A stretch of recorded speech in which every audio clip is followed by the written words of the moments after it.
What is up, everybody? It's BBKDRAGOON coming at you today with some Halo 2 Anniversary and opening up that can of worms that is the classic versus new Halo debate. Sort of a follow-up video to my previous one talking about Halo Online. I had a handful of people who were like, "You frickin' shill, how dare you? You prefer new advanced mobility Halo to the classics. Well, you can just go and rot, Mr. BBKDRAGOON," except they used a lot nastier words. And I think that's kind of funny because I'm a classic guy. Any of you who've watched the channel for any length of time, like if you watched back during the Reach, Halo 4, MCC, or even Halo 5 days, you will know I'm a huge fan of classic Halo. And I really, really hope that we're gonna get classic Halo support in future entries in the series, and that's really what I want to dive into here in this video. By the way, the footage that you're seeing in this video is not from the MCC test flight that happened this last weekend. If any of you guys don't know about the insider program for MCC or the patching that they're working on currently for the game, you can click on this video here to catch up. Essentially, I cannot talk about those test flights. I did get into the first one, but I'm not allowed to show footage, even share opinions or impressions about what we experienced in those flights. Sketch will be writing a post over on Halo Waypoint, and as soon as he's done that, that sort of compiles the feedback and talks about what the team has learned. Then the influencers are allowed to talk about it, but right now I can't. So this is just base MCC, big team battle with my good Australian friend Sassy, and finally somebody voted in Halo 2 Anniversary. This game never gets voted in anymore. It's just Halo 3, and I wanted to talk about it because when I played this, it was this cool reminder, like, the most recent take on a modern classic Halo. Right, so this is a modern Halo. It came out in 2014. It's the Halo 4 engine, but it has classic settings placed on top of it. Even though it's titled Halo 2 Anniversary, it really doesn't feel anything like Halo 2 Classic. There's no button combos. You can't do half of the cool stuff that you could do back in Halo 2 Classic. But what it really does feel like is a no sprint, no abilities Halo game with some fun BR mechanics. Now, even though I've said it's fun and I enjoyed it, Halo 2 Anniversary, like if this game came out with a ton of maps and was a full standalone Halo title, we would have major issues with the gameplay tuning. The movement speed's too low. There's a lot of problems with it that could be, addressed over time through patches and whatnot. But at its core, it is a fun experience, and to me, I really believe a modern Halo game done with the classic settings could be quite successful. And the reason I tie this to my Halo Online video is, in that video, for the whole post-El Dorito situation, I said Microsoft's fully within their rights to do exactly what they're doing. I don't necessarily agree with it being the most optimal choice for them as a company. I think whatever they could have done to pursue a legal option to either buy El Dorito from these guys and then launch it themselves, cool. But you can just look at the numbers and the hype that surrounded that game during the short few days where it was allowed to be posted, and get a very strong sense that there, A, is a demand for a PC Halo game. That we've known about for a long time. And then B, I don't think you can separate the classic nature of that title from it. Like, people want a classic Halo game.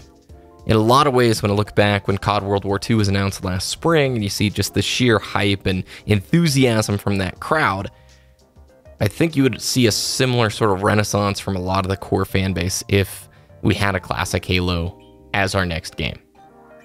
However, I'm just going to throw this in here, and I want to ask you guys your opinion on it. Maybe that's not the case. Maybe if 343 releases the perfect classic Halo game in a modern era, it won't attract anybody new. It maybe won't even bring back lapsed players. It might just suffice and keep people happy who are already engaged with the franchise. And this is the million-dollar question. I know this is the horse that has been beaten to absolute death in the Halo scene, is what's the way forward? How does this game series carry on? And I don't think I can give you that 100% answer. Me personally, I want a classic Halo game. I really do. Like, the number one reason I don't really post or play much Halo 5 is because I just don't resonate with the advanced mobility. It no longer actually feels like Halo to me.